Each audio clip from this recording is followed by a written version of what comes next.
हमारा है, हमको तो है जान से प्यारा, हमको तो है जान से प्यारा। ये गणतंत्र हमारा है, ये गणतंत्र हमारा है। यह वो दिन है जब 1950 में भारत का संविधान लागू हुआ और भारत एक लोकतांत्रिक राष्ट्र बना।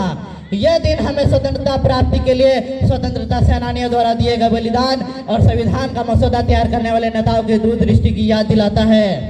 यह शुभ दिन हम आज़ादी के उन दीवानों का व्यसन करें जैसे महात्मा गांधी, सुभाष चंद्र बोस, रानी लक्ष्मीबाई, बाल गंगाधर तिलक और राम प्रसाद बिस्मिल आदि, जिनके अथक प्रयासों और बलिदानों से हमें हमारी स्वतंत्रता मिली। यह शुभ दिन हमें यह अवसर प्राप्त करवाता है कि हमें हमारे संविधान और स्वतंत्रता का मूल्य जानना चाहिए और इसके महत्व को अपने जीवन में स्वीकारना चाहिए।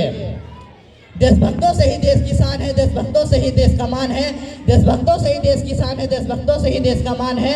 हम उस देश के फूल है यारो, हम उस देश के फूल है यारो, जिस देश का नाम हिंदुस्तान है, जिस देश का नाम हिंदुस्तान है।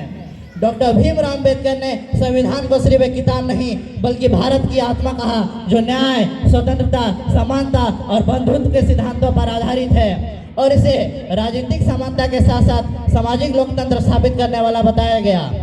भारतीय संविधान को बनने में कुल 2 साल 11 महीने और 18 दिन का समय लगा, जिसकी प्रक्रिया 9 दिसंबर 1946 को शुरू हुई और संविधान सभा ने इसे 26 नवंबर 1949 को अपनाया, जिसके बाद यह पूरी तरह 26 जनवरी 1950 को लागू हुआ। डॉक्टर भीमराव अम्बेडकर ने संविधान के माध्यम से छुआछूत खत्म करने, दलितों, दलित आदिवासियों के लिए सकारात्मक कदम उठाने और सभी को समान अधिकार देने का काम किया।